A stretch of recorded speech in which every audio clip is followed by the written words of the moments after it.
All right, so as mentioned, Corey Connolly with the Michigan Energy Innovation Business Council and the Institute for Energy Innovation.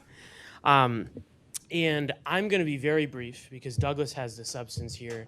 But the Michigan Energy Innovation Business Council is a trade association of about 120 companies in the state of Michigan doing what we term to be advanced energy business activities. Thank you. Can folks hear me? Okay, great. That's much easier than bending over. I'm not that tall, but you know. So that includes energy storage. It includes electric vehicles. It includes wind, solar, kind of across the board.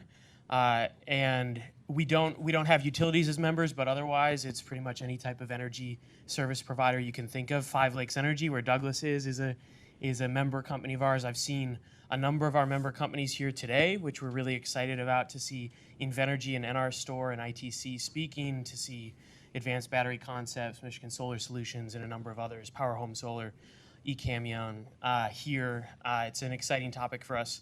And so we have member companies that represent directly in the battery space, working on battery technology. We have folks working on battery storage project development.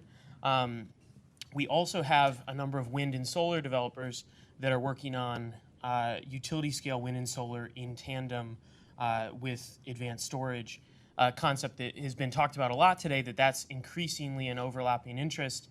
And we found that to be true. We've gotten considerable interest from our member companies. I'd say of our 120, we probably have 25 that have a direct interest in this or in the near-term future of it, and increasingly so are interested in it. So with that, I mean, I would just want to say that as an industry organization, we are very excited to see the leadership that's been presented today from the Michigan Agency for Energy, and thank everyone for having us. We went out and raised some money through the Institute for Energy Innovation, which is our research arm, to start looking at going beyond just, we all agree that energy storage is something that needs to be considered, and it needs to be considered robustly. And we're excited about that, for it to be incorporated and to try and build a market here. That's our goal as an industry group. And so we said we should go out and raise a little bit of money to get some modeling work done, to start being able to put actual numbers to this, start thinking about, in the Michigan context, what does the adoption of storage at the utility scale look like? What type of opportunities that present for the major utilities in the state? What type of opportunity will that eventually present for our member companies? And so we raised some money from the Energy Foundation. Many of you are familiar with that organization, through the Institute for Energy Innovation, and contracted Douglas to do some energy modeling on storage scenarios, and to talk a little bit about some of the major considerations that we can think about when planning and integrating storage into the ongoing planning processes that we have here in Michigan. So with that, I'm going to go ahead and just hand it over to Douglas. I'm going to sit right here in the front row so you don't have to awkwardly look at me awkwardly sitting here. Here's Douglas. Thank you. Good afternoon. I know everybody's at the end of a long day. I will not sing and dance, but I will try to entertain you with some useful information. This is work that's in progress. It is partial. I'm quite confident about the things I am going to say, but this is only a small piece of the work that needs to be done, and the remaining work may lead to different insights or different perspectives. So just want you to understand that as we go into this. So there's been discussion of storage value stacks, and I want to use this just to frame how we're approaching this. In the Rocky Mountain Institute value stack graph that was shown earlier, they tend to say you can just add all of these things together. And that isn't really quite how it works. If you have storage, say, integrated to generation, under a power purchase agreement, the owner is going to operate to optimize their revenue, which will produce some value to the utility, but it won't necessarily be the same result that you would get if the utility was operating that storage to maximize their value. So you have somewhat different value stacks based on where the storage is and who is managing it. And part of what we need to understand is if you have storage integrated to generation and optimized for that, how do those values to the utility look different than when the utility operates it? And similarly for storage integrated into the customer load. So the bulleted items here are sort of the main categories of value that we're taking a look at. We've started out with the integration to the grid. And the principal thing that we're looking at so far is really energy arbitrage and starting to look at resource adequacy credit. The other things we will get to, but those are the things that I'm going to talk about today. At this stage, we're only looking at it operated for the utilities purpose. And one of the lines of inquiry that we want to go down is to say, well, suppose we've got storage behind the meter and somebody's using it to avoid outflow from a solar system. How does their operation of the storage differ from how the utility would choose to operate that same storage? So we're not to that yet. That's an idea of where we're going. So often when we talk about storage, we come up with the big numbers for the value, and that is helpful. Ultimately, you have to justify things in that way, but I have been approaching this from the point of view of understanding as a practical matter what role storage would play here in Michigan. And so I've picked 2031 to get out where we will have had some significant retirements of existing coal plants. There'll be significant additions of renewables and demand response and that sort of thing. So this is, a future that's not terribly far away, but the idea is to look at how things might be different than we think they are now. This particular graph is what I am projecting for consumers' energy for a day in August of 2031, a weekday to be specific.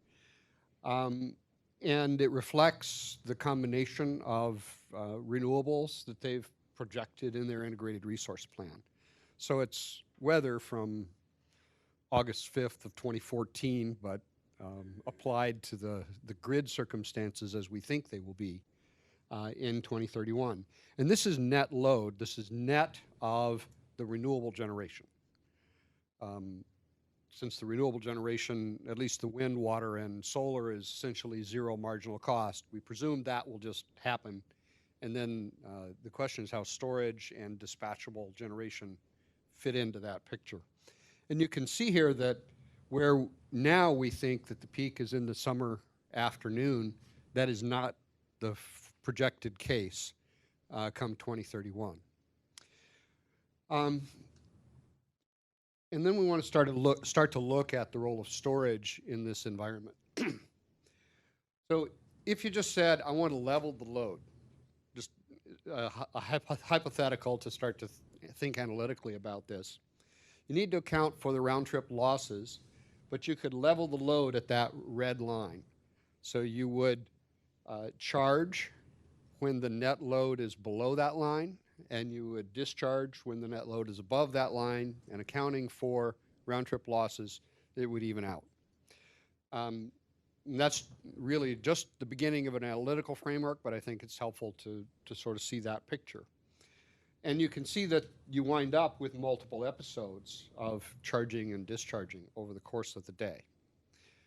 The number of such cycles turns out to be important to the economics of storage in grid integration, and so we'll be not necessarily looking at that much more today, but in the future.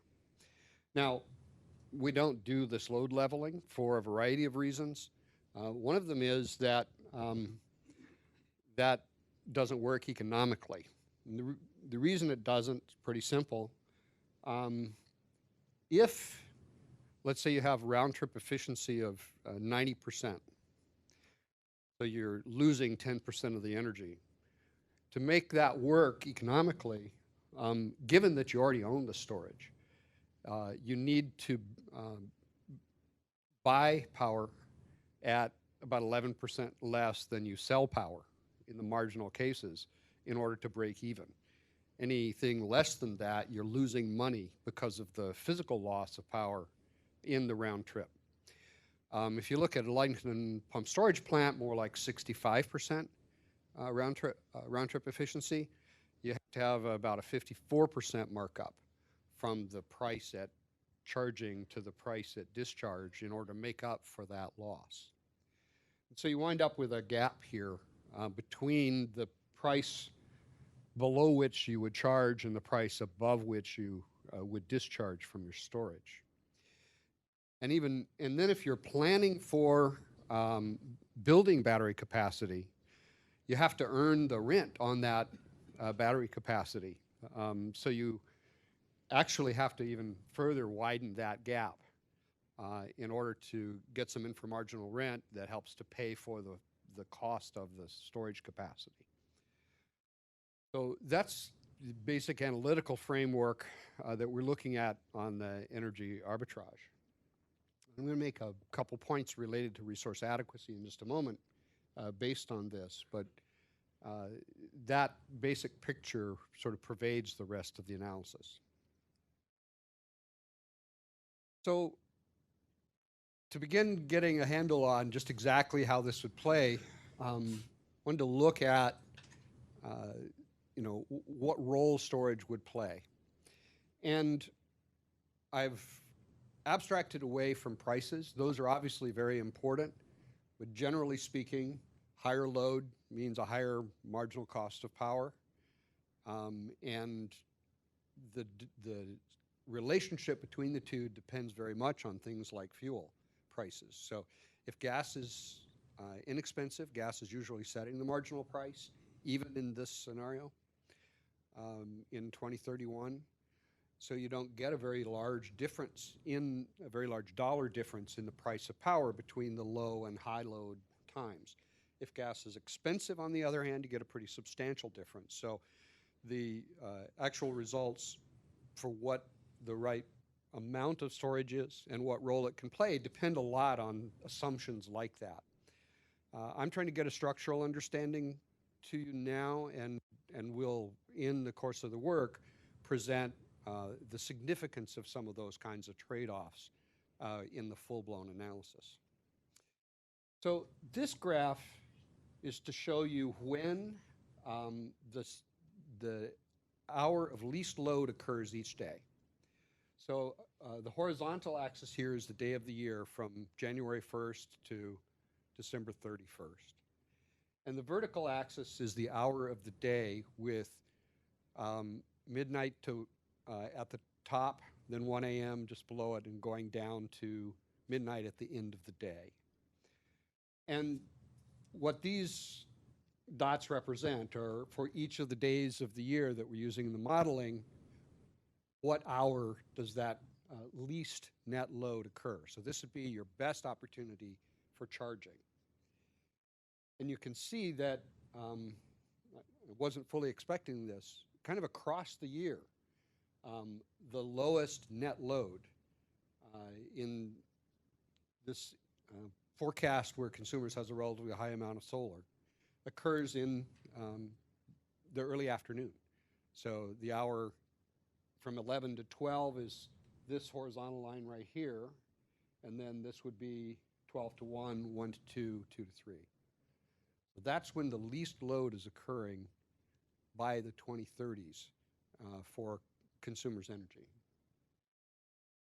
On the other side, when would the peak load occur? It's in the evening.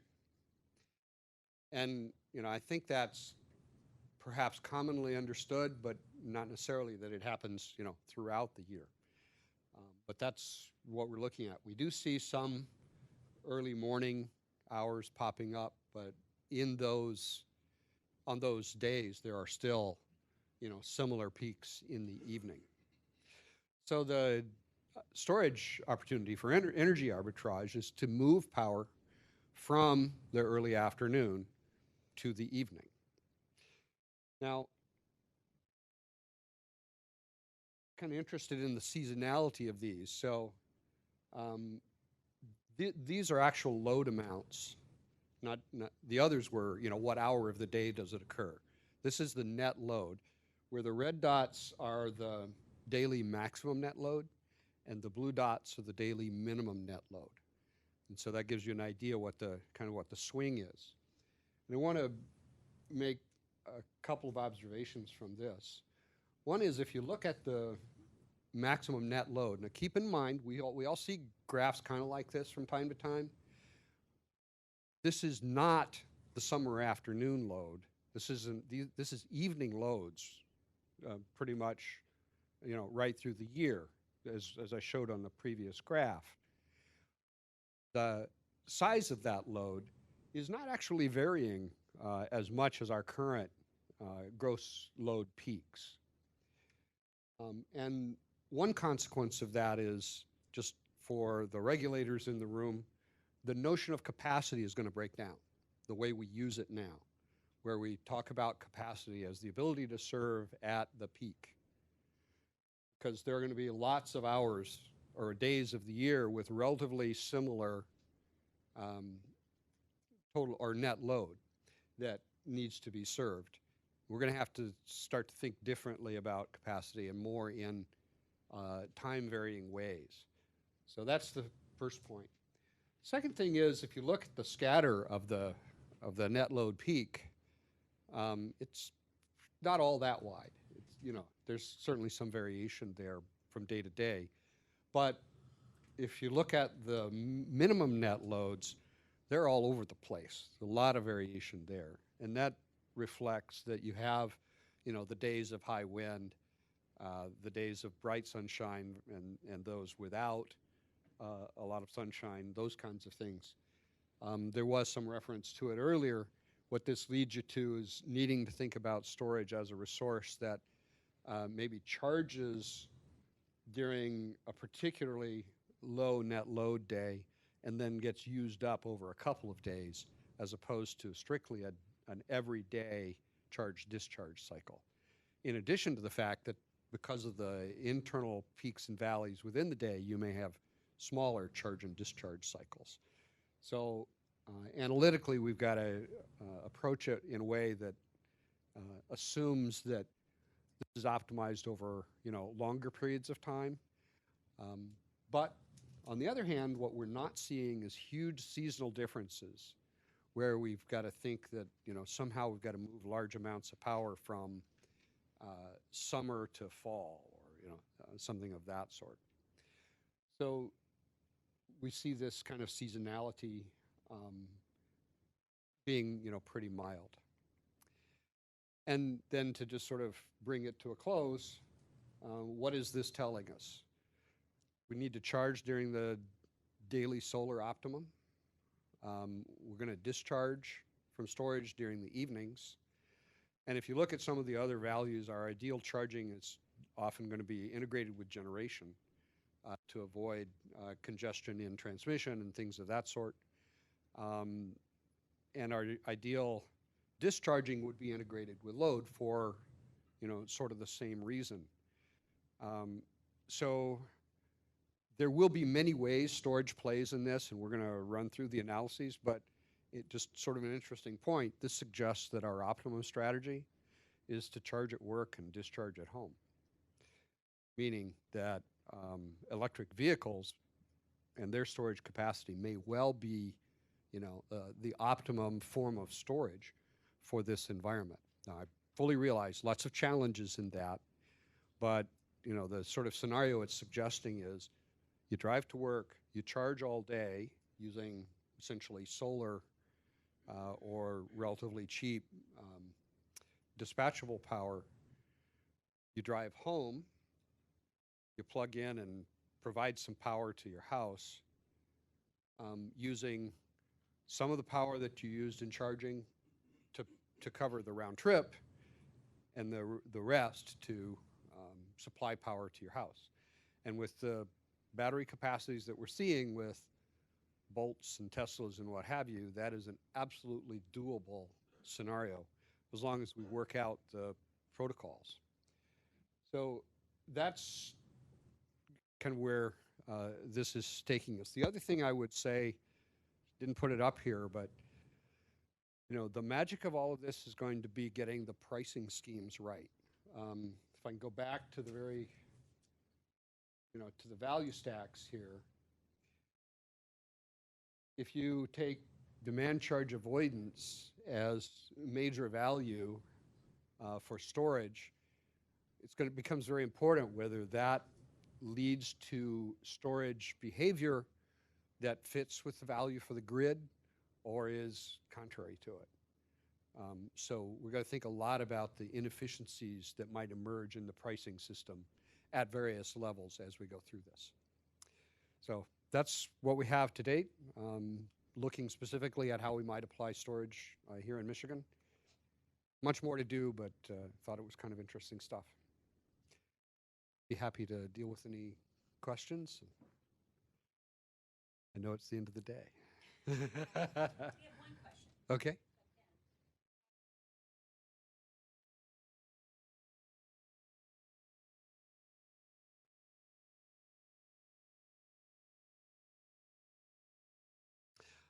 I don't think so. I think what it means is that we'll want to call on them at different times.